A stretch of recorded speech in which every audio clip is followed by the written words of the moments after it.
Hello, my dear students. I am going to teach you English grammar. Today, our topic is pronoun. Firstly, we will learn the definition of pronoun. A pronoun is a word which is used in place of a noun. एक pronoun जो word होता है, एक pronoun एक word होता है जिसका use किसी नाउन की जगह पर किया जाता है। जैसे हिंदी में प्रोनाउन का मतलब क्या होता है? सर्वनाम। तो सर्वनाम की डेफिनेशन क्या होती है? संज्ञा के स्थान पर प्रयोग किए जाने वाले शब्दों को सर्वनाम कहते हैं। वैसी सेम कंडीशन है, नाउन की जगह पर जो वर्ड यूज़ किए जाते हैं वो क्या कहलाते हैं? प्रोनाउन। इसके बाद हम पढ़ेंगे काइंड्स ऑफ प्रोनाउन। अच्छा, एग्जाम्पल देखेंगे, जैसे Mohan is a good boy. Mohan is a good boy, तो इसमें मोहन क्या है? नाउन है, ठीक है। और इसकी जगह पर हम कोई अलग वर्ड यूज़ करें, जैसे मोहन को बोलेंगे हम he is a good boy, तो ही क्या है? ये होता है प्रोनाउन। तो नाउन की जगह पर इसका यूज़ किया गया, मोहन की जगह पर ही का यूज़ किया गया, तो ये क्या हो गया? प्रोनाउन। गुड। इसके बाद देखिए काइंड्स ऑफ प्रोनाउन। तो total there are 10 kinds of pronouns. 10 प्रकार के प्रोनाउन होते हैं, ठीक है। फर्स्ट है हमारा personal pronoun. Personal pronoun total 7 होते हैं। कौन कौन से हैं वो? I, you, we, they, he, she, it. ये अगर सेंटेंस के स्टार्टिंग में आते, जैसे I am going to market, I है, तो ये क्या है? आई क्या होता है? ये personal pronoun. I, you, we, they, he, she, it, ये सभी क्या कहलाएंगे? If they come in the starting of the sentence, so they all are personal pronouns. Is that clear? Good. इसके बाद हम देखेंगे reflexive pronoun. Myself, yourself, इसके बाद yourselves, ourselves, themselves और him self. ये सभी words यदि सेंटेंस के एंड में आते हैं और इनका अर्थ निकलता है अपने आप को, तो ये वर्ड्स कहलाएंगे रिफ्लेक्सिव प्रोनाउंस। देखिए हम कैसे, जैसे I ruined myself. Myself मतलब ये आया, लास्ट में आया, और इसका अर्थ क्या है? मैंने अपने आप को बर्बाद किया।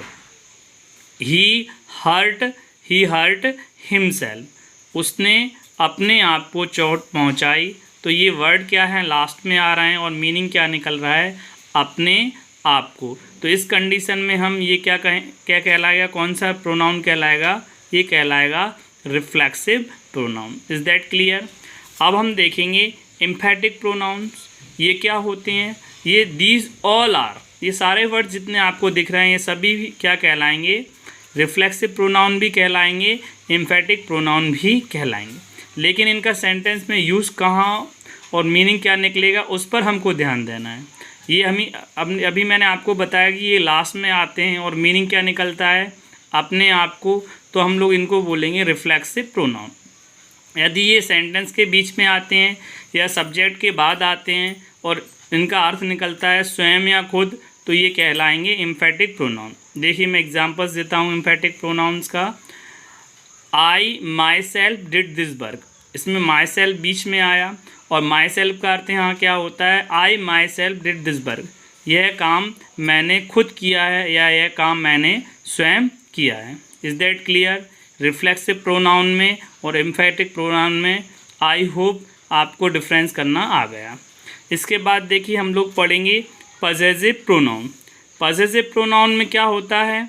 ये होते हैं mine, yours, ours, theirs, his and hers. ये होते हैं पजेसिव प्रोनाउन। देखिए हम लोग एक सेंटेंस है, जैसे कि मैं बोलता हूँ दिस इज़ माय कार, यह मेरी कार है, तो माय क्या होता है? ये एडजेक्टिव कहलाता है, पजेसिव एडजेक्टिव। इसकी जगह पर हमें माइन का यूज़ करना है, तो कैसे करेंगे?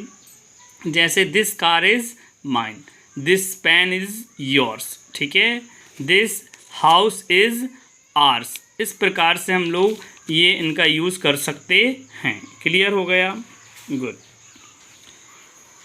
अब इसके बाद देखिए ये पजेसिव प्रोनाउंस क्लियर होगा। इसके बाद देखिए आप डेमोन्स्ट्रेटिव प्रोनाउंस। डेमोन्स्ट्रेटिव प्रोनाउंस, तो डेमोन्स्ट्रेटिव प्रोनाउन जो होते हैं वो हैं केवल this, that, these, those.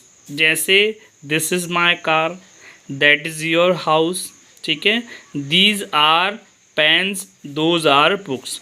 This that का यूज़ सिंगुलर के लिए किया जाता है और दीज दोज का यूज़ प्लूरल के लिए किया जाता है। क्लियर। अब हम पढ़ेंगे इंटेरोगेटिव प्रोनाउन। इंटेरोगेटिव प्रोनाउन क्या होते हैं? इंटेरोगेटिव मतलब होता है इंटेरोगेटिव, प्रश्नवाचक प्रोनाउन क्या होते हैं? अब देखिए आप, हु, विच, व्हाट, ये वर्ड के बाद अगर कोई हेल्पिंग वर्ब आती है तो ये क्या कहलाएंगे? Interrogative pronoun. जैसे हु आर यू, या which is your pen, what are you doing, तो ये वर्ड क्या कहलाएंगे? Interrogative pronoun. क्लियर। अगर इनके बाद कोई नाउन आता है तो ये एडजेक्टिव हो जाएंगे। नेक्स्ट देखते हैं हम लोग रिलेटिव प्रोनाउंस। तो रिलेटिव प्रोनाउंस क्या होते हैं? हु, विच, व्हाट, हु, विच, हुम, हुज, दैट, ये वर्ड्स बीच में आ जाते हैं, ठीक है। जैसे the girl who is standing in the ground is my sister, तो ये वर्ड बीच में आ गया। तो जो वर्ड सेंटेंस के बीच में आ जाते हैं यही वर्ड, ठीक है, तो उन्हें हम क्या कहते हैं? Relative pronoun. क्लियर हो गया। इसके बाद देखेंगे हम इंडेफिनिट प्रोनाउन। तो इसमें कुछ नहीं है, वन, नन, एनीबडी, सम, ऑल, मैनी, ये वर्ड स्टार्टिंग में आते हैं सबसे पहले। इसके बाद फिर कोई हेल्पिंग वर्ब आती है तो ये क्या कहलाते हैं? Indefinite pronoun. जैसे सम आर प्लेइंग, ठीक है। जैसे नोबडी इज़ कमिंग, तो ये सारे वर्ड स्टार्टिंग के बाद, इनके बाद क्या आता है? कोई हेल्पिंग वर्ब, तो ये कहलाएंगे इंडेफिनिट प्रोनाउंस। क्लियर। इसके बाद हम देखेंगे नेक्स्ट डिस्ट्रीब्यूटिव प्रोनाउन। इसमें क्या है? Each, either, neither. Each, either, neither ये कहलाते हैं डिस्ट्रीब्यूटिव प्रोनाउन। इसके बाद यदि कोई ईच, आइदर, नीदर बोलते हैं इसको, ईच, ईदर और नीदर, इनके बाद अगर कोई हेल्पिंग वर्ब आती है तो ये सभी क्या कहलाएंगे? Distributive pronoun. इसके बाद हम पढ़ेंगे reciprocal pronoun, each other and one another. देखिए, दो के लिए हम लोग ईच अदर का यूज़ करते हैं और more than two we will use one another. जैसे आप देखिए, ईच अदर मतलब होता है बीच में, जैसे यस एक दूसरे से होता है इसका अर्थ। जैसे रेसिप्रोकल प्रोनाउन को हम पढ़ेंगे ईच अदर।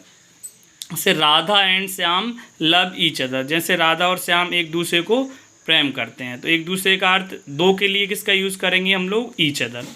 अच्छा, दो से ज़्यादा के लिए, जैसे आपके घर में 5 ब्रदर्स हैं तो हम लोग बोलेंगे 5 ब्रदर्स लव वन अनोदर। दो के लिए हम लोग ईच अदर का यूज़ करेंगे, मोर देन टू के लिए हम लोग वन अनोदर का यूज़ करेंगे। Is that clear? आज हमने इस टॉपिक में प्रोनाउंस कंप्लीट कर लिए हैं। यदि आपको इनसे रिलेटेड कोई डाउट है या किसी वर्ड को आप समझ में नहीं आ रहा है ये कौन सा है, नाउन है, प्रोनाउन है, एडजेक्टिव है, वर्ब, एडवर्ब, तो आप उसको क्लियर कर सकते हैं, मुझसे पूछ सकते हैं। ठीक है my dear students, see you in the next video. All the best, thank you very much.